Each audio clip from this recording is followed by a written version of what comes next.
Way! Hello, Hey, everyone. How's it going? How are you, Pavan? You good? I'm really good, Russell. How are you? I'm so excited to do this. My first This one. is great. This is well exciting. So, everyone, hi. Just a quick introduction. So, my name is Russell. I am from this awesome organization called Incredible Oceans, and we're working here with FuseSchools to do a quick live stream all about ocean plastic, which is pretty exciting. Yay. Um, this this is Pavan. Pavan, tell us all about yourself. I am, as you said, my name's Pavan. I'm a marine biologist. I love these guys, dolphins everywhere, as you can see. That's my thing. And I am also working with Incredible Oceans, although I still need a t-shirt, Russell. Need to sort that out. I'll get you a t-shirt. No problem. No problem. And I'm really looking forward to this, my first live stream. So hopefully everybody's going to be nice to me because I'm feeling a little bit nervous. Oh, you'll be fine. You'll be fine. Yeah. So if you've got like I said before, all this live stream is all about ocean plastic. So if you've got any questions about ocean plastic, we'll answer them throughout. We've got a couple little videos, and me and Pavan will be chatting about it. But pop the questions in the comments, and we're going to do a Q&A at the end, which is really cool.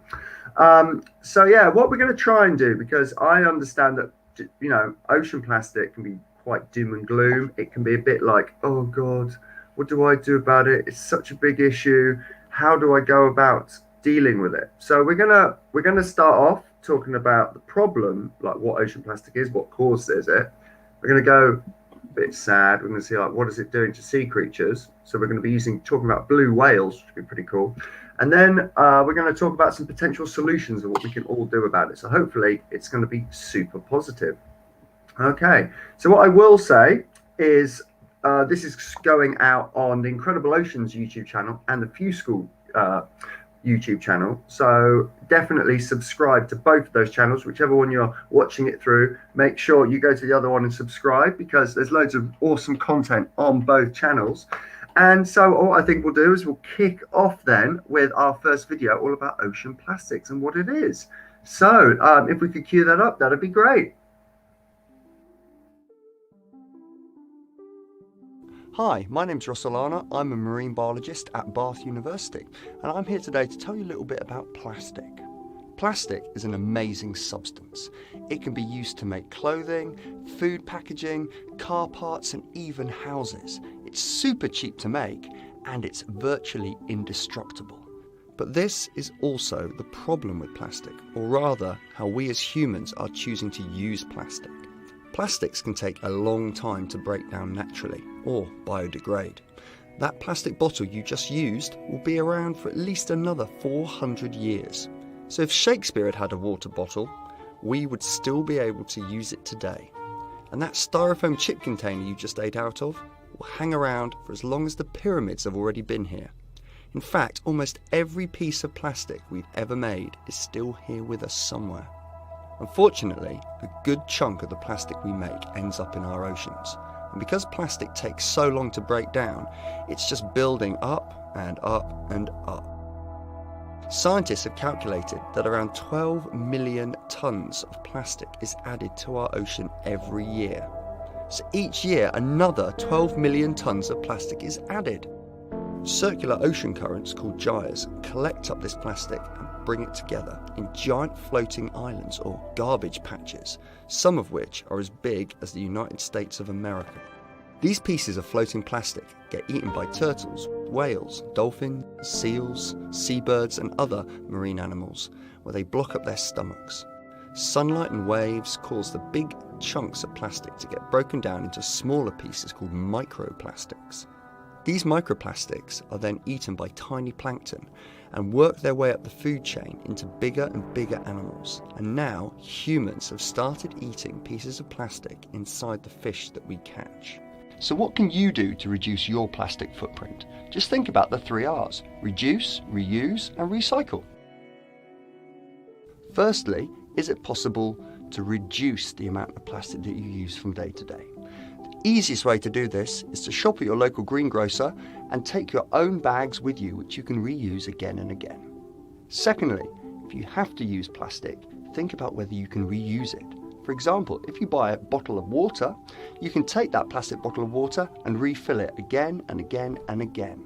Finally, if you are going to use plastic, think about whether you can recycle it. Some plastics aren't recyclable, but loads of them are. But remember, this isn't going to be a solution forever because there's a limit to how many times we can recycle different types of plastics. But I've got to say, one of my favourite ways to reduce ocean plastic is to do a 2-minute beach clean. As the name suggests, this involves going down to the beach, timing yourself and spending 2 minutes picking up any litter that you can find. How much litter can you prevent getting into our oceans? There we go. So yeah, plastics is an issue. So I don't know what, how are you feeling about ocean plastic, Pavan? I think I fluctuate, and I think sometimes it can be really doom and gloom, especially like, you know, as an individual, sometimes you think, well, what difference is it going to make, this one bottle or one plastic bag? And it can feel like an uphill struggle. But the more so I can understand from individuals' points of view, maybe who don't have necessarily that much understanding of the subject. But then researching it as much as I have done in the past for other things, I know that, you know, there are positive steps being made. All is not lost. And all the little steps that everybody takes do actually make a difference. So I think I can see it from both sides, really. Yeah, definitely. I think that's the important thing, is to stay positive. I mean, one of the things that I get quite angry about is the idea of our carbon footprint. That was originally invented by BP, the oil company, as a way of shifting the responsibility onto us as consumers instead of them as producers. And you see the same thing happening now with the plastic footprint. So instead of it being up to the up to the producers and supermarkets and Coca-Cola and these other big organizations who are making loads of plastic, instead of it being a problem, like their problem, they're like, well, guys, you bought it, naughty, you should slap yourselves on the wrist for buying that plastic, really, shouldn't you? Yeah. So I think that's the important thing. So I don't know what I've been doing, and I really enjoy doing this, is when I go to the supermarket, because I take my reusable bag with me, but any plastic that's non-recyclable, I put it back in my bag for when I go to the supermarket, and I give it back to the supermarket. And I'm like, well, you made it, and you gave it to me, and no one can deal with it. So, but if you imagine if every single person gave all their unrecyclable plastic back to the supermarket, then the supermarkets would have to spend loads of money to get that disposed of, and they'd be like, yeah, maybe we should do something about this. Yeah, so I think that's a really good idea. I might try that next time, actually. Yeah. So yeah, and they just so imagine they're like, where's all this plastic coming from? Why is everyone bringing all their rubbish back to us? Once it starts hitting them in the pocket when they have to recycle it, they'll soon find a way to do things differently. Definitely. There we go. So I'm just just really quickly, so we're getting a couple of comments in just really quickly now, which I'll say. Some people are saying hello. Some people are like, yeah, so everyone say, I'm just trying to find who said hello here. I'm trying to figure out where the right camera angle is. Amit says hi, and Hello. Abby says hi, and Bing says hi, and I can't say, this is Yigitkan. I think loads of people. Whee! Hello from Thailand. And we've actually got quite an interesting question, just really quickly here. Is Pavan Indian? Oh yes. Well, I don't like this question. I mean, I never know how to answer it. Indian heritage, yes. I consider myself Indian. I've never lived in India. I was born in Kenya.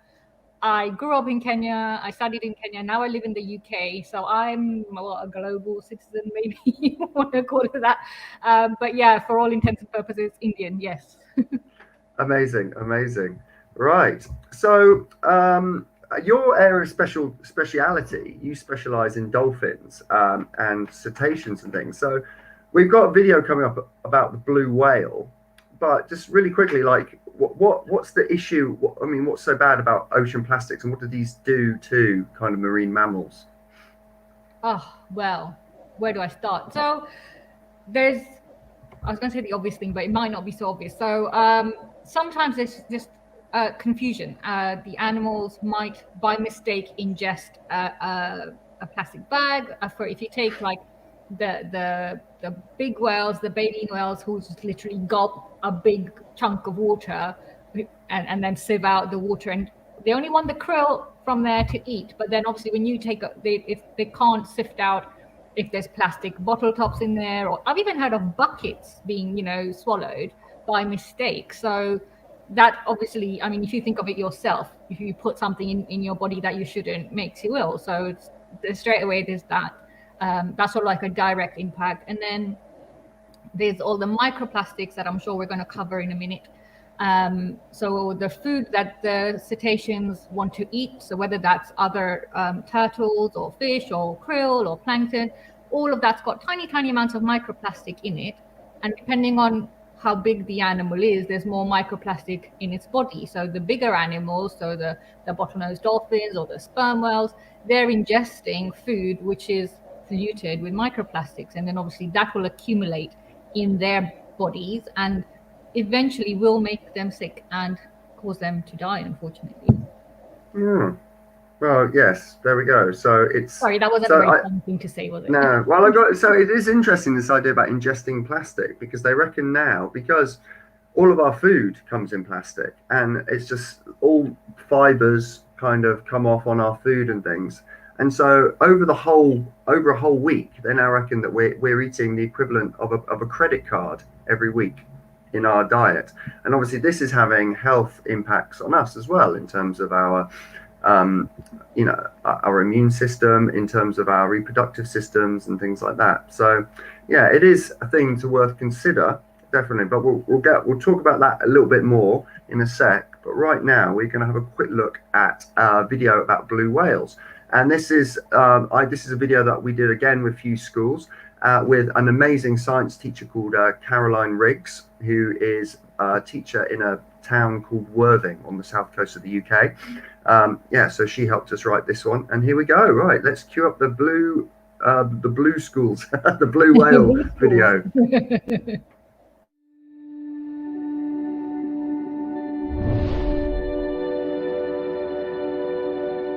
Everybody knows a dinosaur nerd.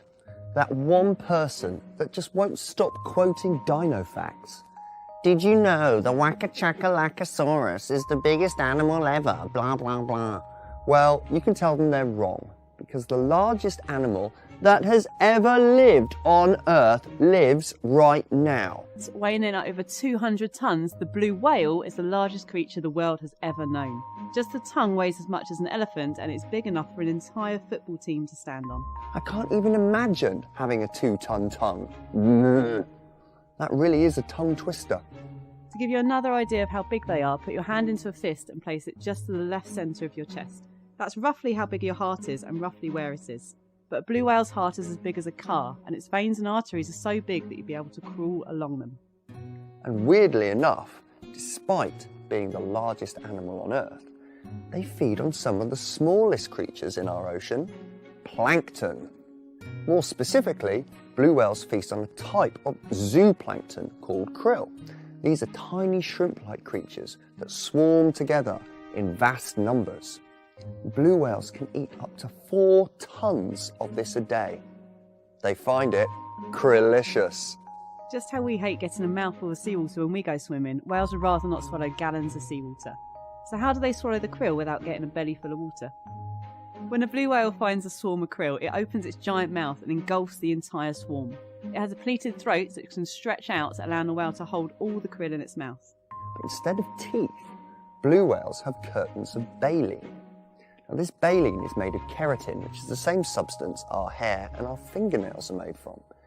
It acts like a bristly filter, so when the blue whale pushes its giant tongue up against the roof of the mouth, all of the seawater squirts out from between the baleen and traps the krill inside, which can then be swallowed.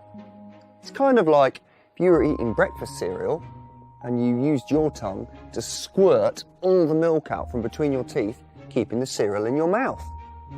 Despite having the biggest tongues on Earth, blue whales have a surprisingly small throat and can't swallow anything larger than a beach ball. So no need to worry about getting swallowed like Jonah or Pinocchio. Unfortunately, there are plenty of plastic items that we put in the ocean that are smaller than a beach ball. Whales swallow these and piles of plastic get stuck in their digestive systems. But these tiny pieces of plastic, called microplastics, also found in the krill that the whale eats. If you think about the sheer volume of krill that's eaten, it's easy to imagine how a blue whale ends up consuming more and more and more plastic. We call this process bioaccumulation, as the plastic accumulates or builds up inside the whale. Toxins in plastic then get stored in the whale's fatty blubber. Over time, the whale breaks these down to release the fat stores for energy, but in doing so releases the toxins into its bloodstream. So you can see why it's really important that everyone does their part to stop plastics going into our ocean.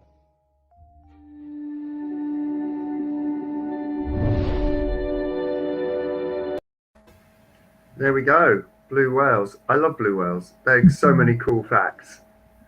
They are So- awesome. They are awesome, absolutely awesome. And yeah, so it's really weird that, I mean, I quite like that contradiction of, you know, the largest animal that the world has ever seen eats just something that's so tiny. Yeah. It's like, it's pretty cool. But yeah, this problem with microplastics and like them building up inside larger creatures is a big issue. Yeah. So, like you were saying before, I guess, so one of the things which I find quite interesting, you know, in the UK next month, we've got the COP26 meeting where all leaders of the world are going to come together and discuss climate change. And I find it really interesting that even though the ocean is a really, like, regulates our global climate and is a carbon sink and a heat sink, it's not really talked about in terms of its, you know, and what it does to our climate. All the conversation tends to be about plastic. Mm-hmm. So it's quite an interesting link when you look at fossil fuels, and the fossil fuel companies obviously have a vested interest in keeping plastic producers going because they sell the oil to the plastic companies. So that's kind of one aspect. The second aspect is a really interesting piece of research that came out last year that shows that these tiny microplastics continue to break down smaller and smaller. They become nanoplastics. And those nanoplastics stick to the outside of phytoplankton cells. Now, phytoplankton cells are tiny plants that float around and drift around the ocean, and they're responsible for about 80% of the oxygen that we breathe. And they're great at taking that carbon dioxide out of the atmosphere, turning it into sugars growing, but then when they die, they take that carbon down into the deep ocean and turn it into sediments and things.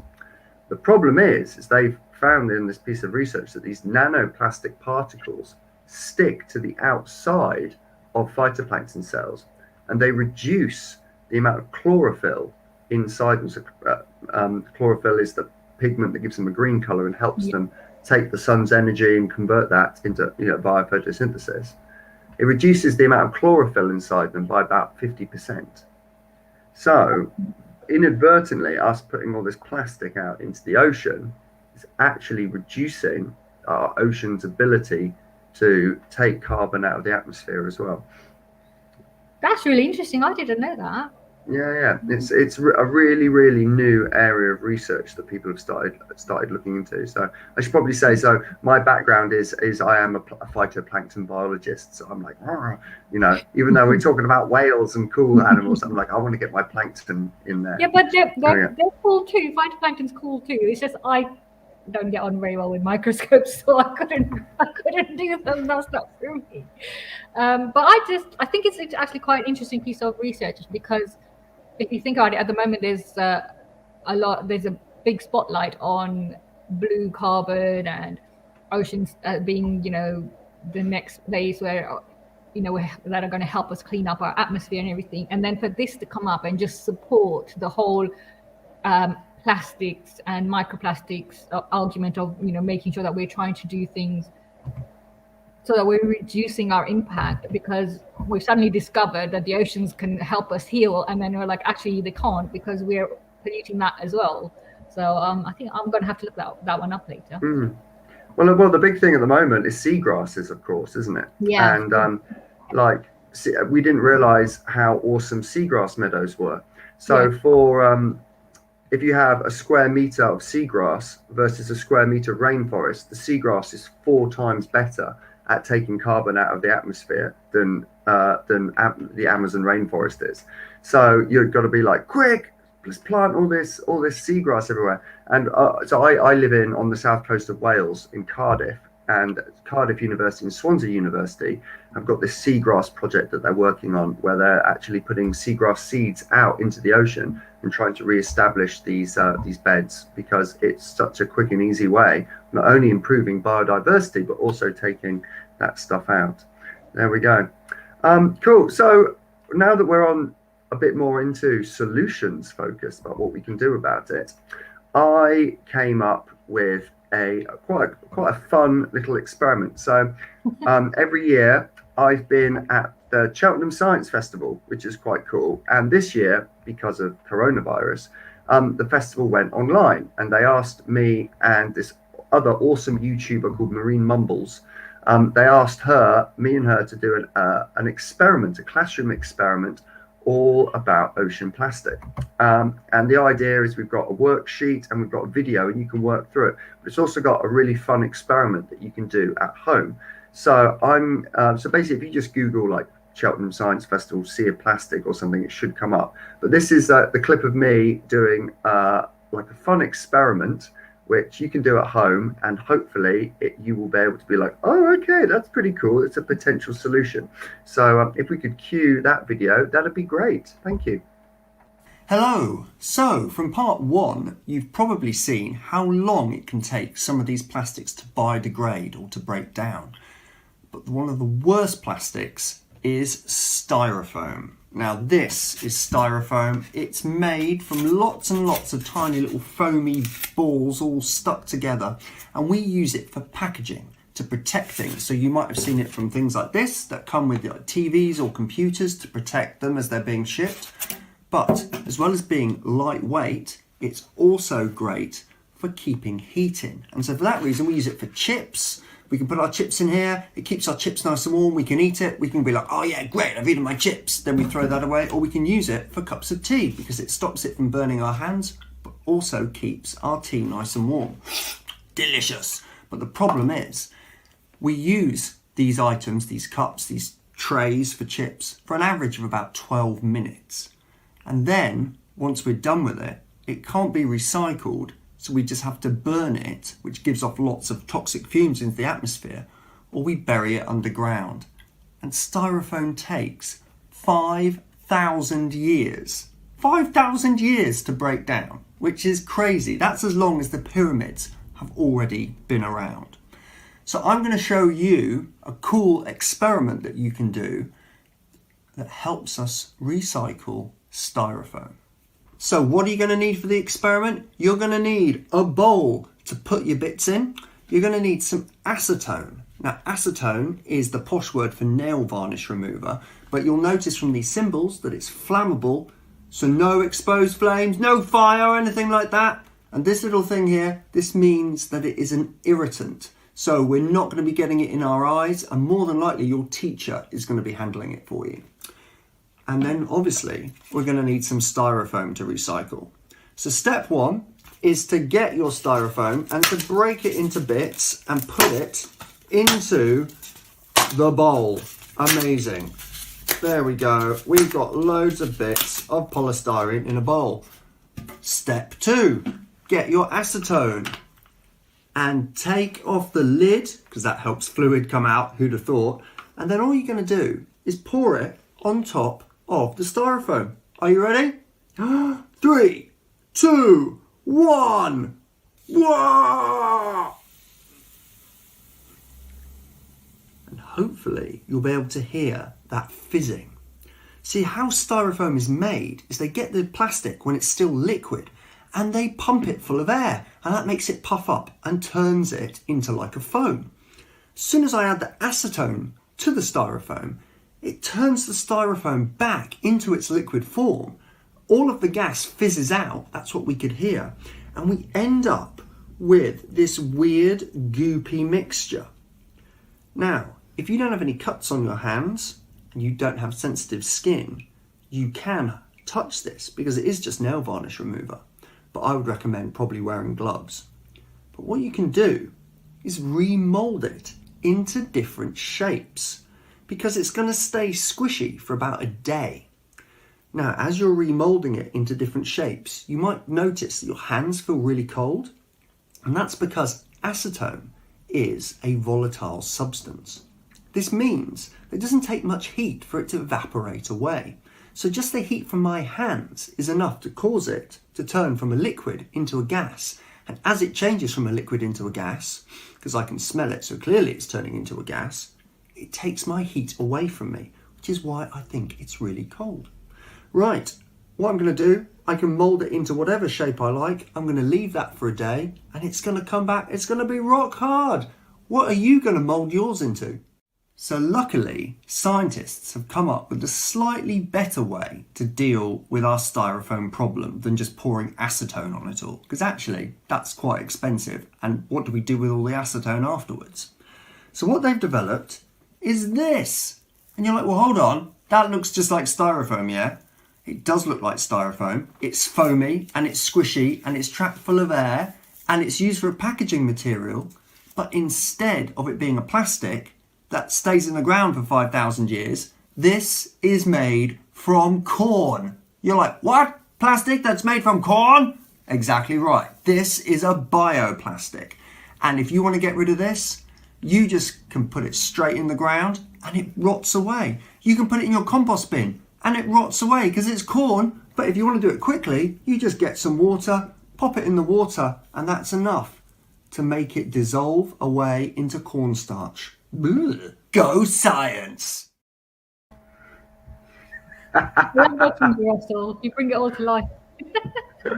At the end of it, because it's cornstarch, you can actually eat it as well. And I ate some, and then they were like, "You shouldn't really eat that stuff in front, for a video meant for kids." Yeah, so probably not the best example. Yeah, you don't know where that's been, that dodgy. Yeah. But yeah, bioplastics I think are a really interesting way forward. I guess the problem is that biodegradable stuff still has an ecological impact, and it still requires Earth's resources to break it down and dispose of it. And like the styrofoam made of corn still needed a field of corn to be grown and that to be processed, and the corn all had to be watered and have pesticides and herbicides and stuff put on it. Yeah.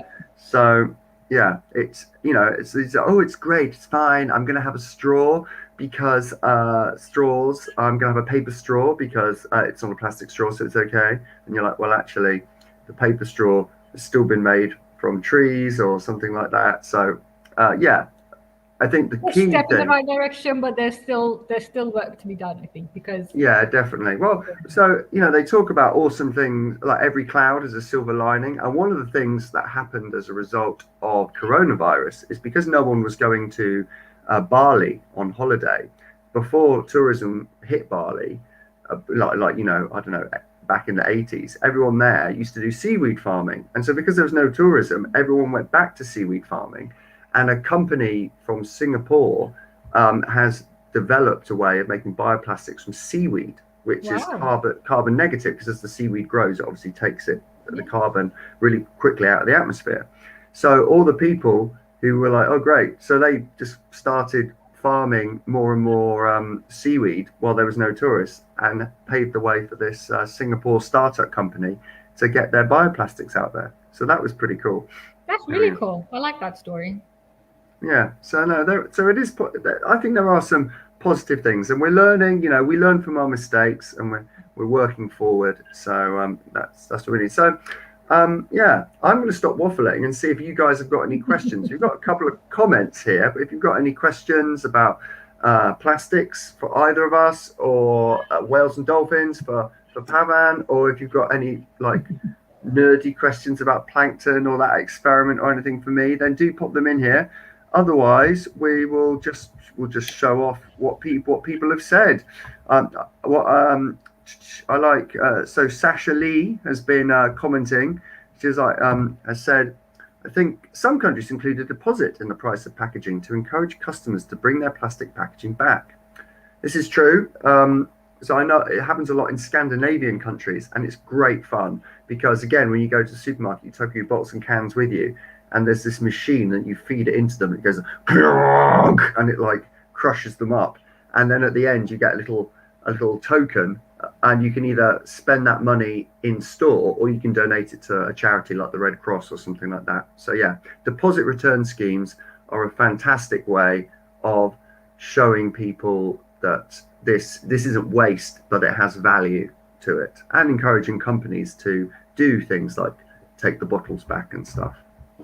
So oh, here we go. So this is from the Owl Academy Homeschool. What are some potential technologies that can help us combat ocean plastic? Oh, that's an interesting one. So there was a lot of talk about this thing called the Ocean Cleanup Project, and it was. Do you remember that? Yeah. And there's a teenager called Bojan Slat who's over in the Netherlands, and he came up with this idea of having a big like barrier in the ocean that as the currents took the plastic, it would trap it, and then they'd go down, and it would go into some kind of holding area. Then a boat would come out and take it back to land to recycle it. It's a really, really nice idea. I guess the problem is with that, it's a little bit like your bathtub is overflowing all over the floor. Obviously, the first thing you should do is turn the tap off, but instead of grabbing a mop and cleaning it up while it's still pouring over. So if we focus, we kind of need to stop the plastic going into the sea in the first place instead, before we start clearing up the existing plastic, because there's not really much point in having a thing that cleans it when it's just going to get dirty again instantly, if that makes sense. So the big thing is, like, countries like the UK and the USA, who produce a lot of waste, should deal with their waste instead of shipping it to other countries for it to be recycled, where actually it's not recycled, it's just dumped in the ocean and places like that. There also needs to be, I think, it's very easy as well for countries where, like the UK and the US, where we've got access to drinking water just from a tap. Because in a lot of countries, you have to drink the water from plastic bottles. Otherwise, I grew up in the United Arab Emirates, and we weren't able to drink. We were told, you shouldn't drink the tap water there because it gives you kidney stones, because it all comes from desalination plants. Yeah. So, so I think, that would be a great way if we, that's it's one of the United Nations Sustainable Development Goals to ensure that everyone has access to clean drinking water by 2030. If everyone did that, then we wouldn't need to have plastic drinking water anymore. So that's it's quite a simple solution. In terms of rolling it out, we don't need any special technology or anything like that, but there we go. Cool. What other questions have we got? Let's have a look. We've got some people saying hi Swathi, hi Manasavi. Let's have a look. Let's have a look. Some people really like the experiment. I'm glad they enjoyed the experiment. That was pretty cool. I enjoyed that. So Bing has asked, how can we make them, I'm guessing means our companies, more responsible for their waste?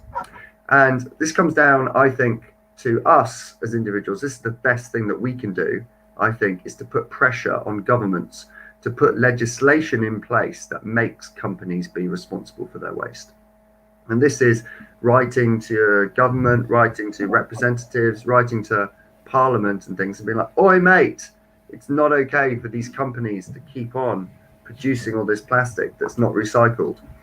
And I guess to a degree, we also, look, someone's in the background. Yeah, my kids have just come home, guys, so it's okay.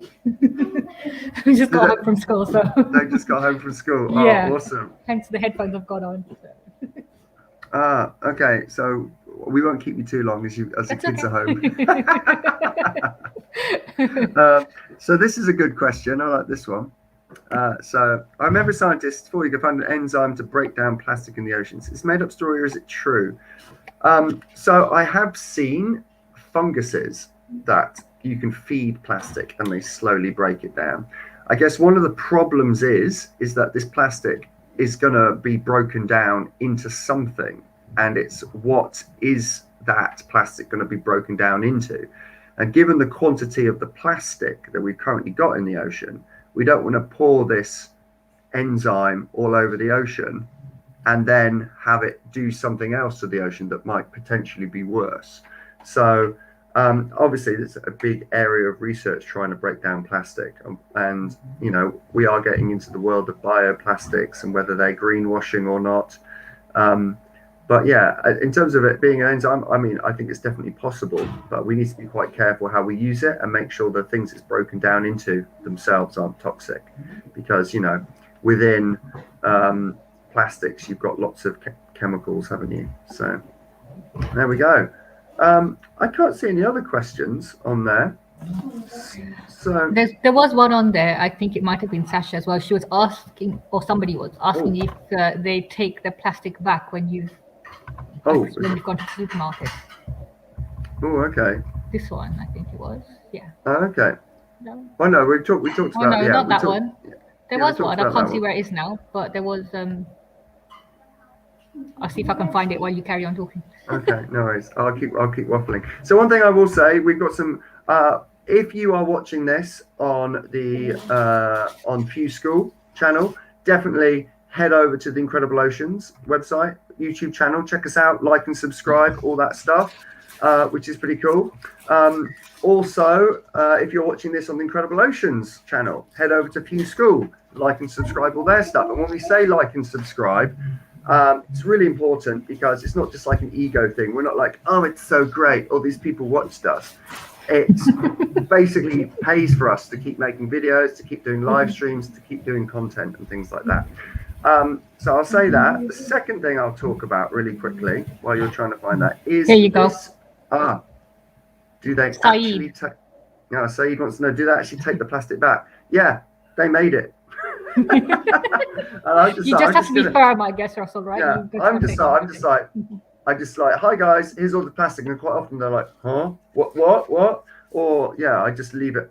One of the other annoying things that I quite enjoy doing is when I'm at the supermarket checkout, I take my time and I take things out and I give them back all that non-recyclable plastic. But then you get the big queue of people like going, you know, and tutting in the queue. So that's yeah, there we go. So, but yeah, I've never had it refused. And if they did refuse it, I would just leave it in there because it is theirs and it's got their name on it. So there we go.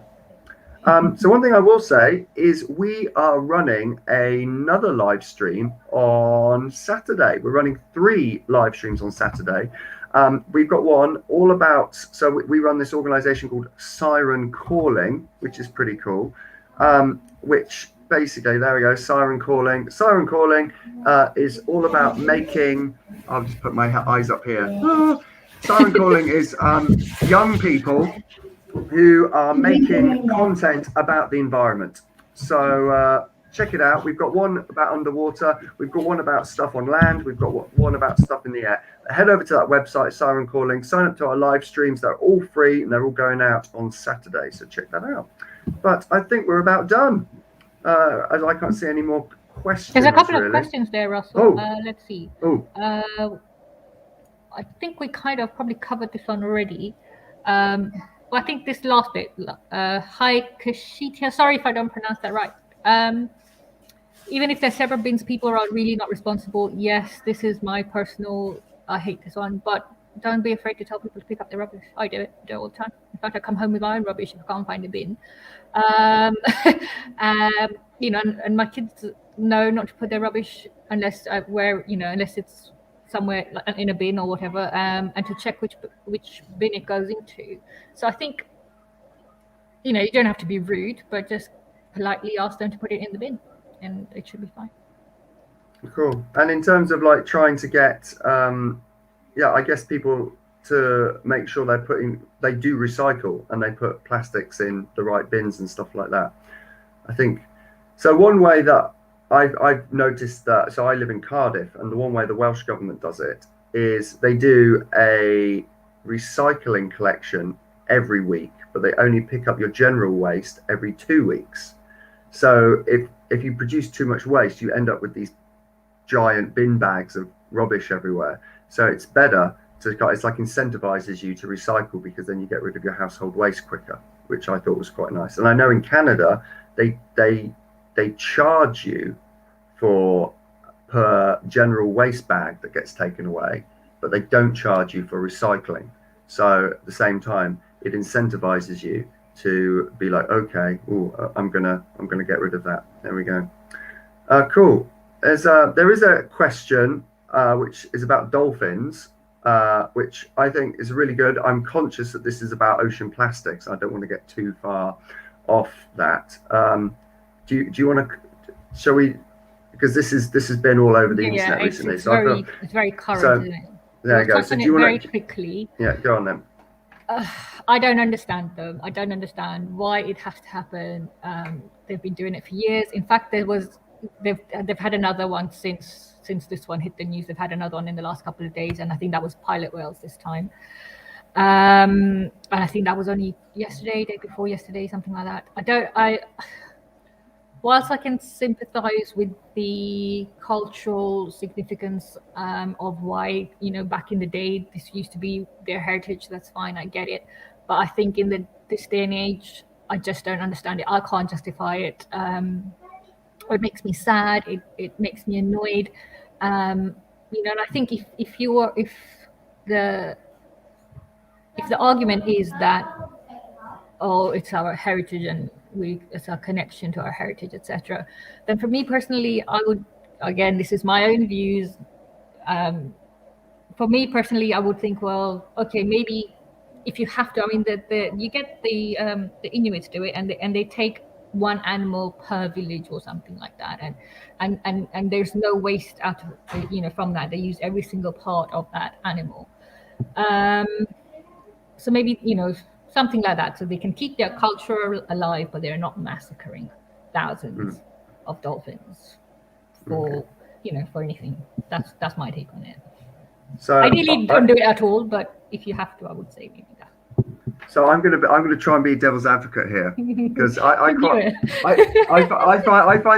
find it really interesting, because when I first saw it, I was really horrified, and I started looking into it. And again, like, you think about it in terms of culture, I guess one of the ideas is that I feel like if you're a person that eats meat, then you can't really criticize them, because I feel like in our society, it's okay for us to treat animals like that because it's in an abattoir and it's behind closed doors. And because this is out in the open for everyone to see, it's more shocking. Whereas if, we would slaughtering cows, pigs, sheep in broad daylight, then people would be up in arms about that again. But it's like this out of sight, out of mind. I mean, Paul McCartney said if abattoirs had glass walls, then everyone would be vegetarian. So I think that's that. And then the other aspect is like, all whales and dolphins are so intelligent, blah, blah. Well, pigs are really intelligent. So I feel like, I feel like we feel uncomfortable about it, but I feel like we should turn the mirror around on ourselves and look at aspects of our own culture and the way that we treat animals within our own society before we start pointing the finger at other people, because at the moment we don't have the higher ground, moral ground to stand on. Yeah, I see where you're coming from. It's not a clear-cut answer.